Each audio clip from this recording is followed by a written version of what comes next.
So, part of leading ourselves through these unsettled seasons is actually being able to know and reflect on where should my attention be focused right now, because we only have so much of it. And how we manage ourselves is really going to impact how we can better show up for our organizations and our teams and our families and our friends and everything else. And so when I'm feeling restless and unsettled and frustrated, what I remind myself of is that I don't operate in isolation. None of us do. And that's really important to think about, because what we do has a real impact on the system we're a part of. And so everything is connected.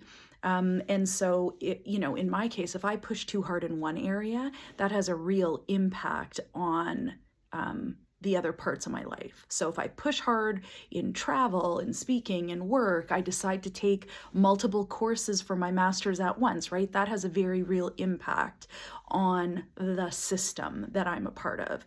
And so leadership really isn't just ambition.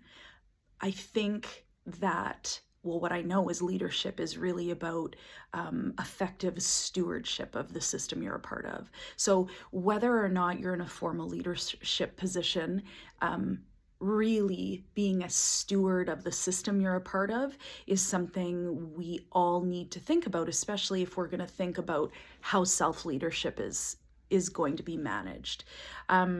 How you show up affects everything and everyone that's connected to you. So, how you walk into your meeting, the energy you bring in to your office, the energy you bring into your home at the end of your workday, these are important considerations. My energy, my clarity, it actually shapes my environment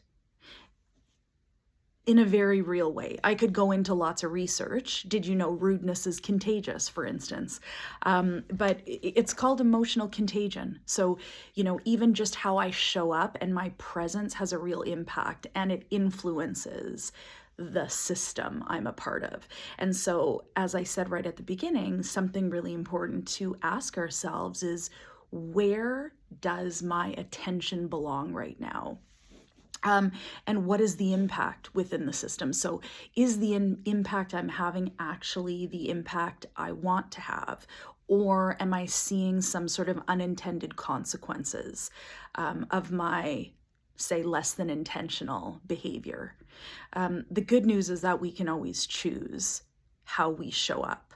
We can choose to change our approach. And so, what? So what? Maybe I cried and ate chocolate in my pantry because I had a sucky week.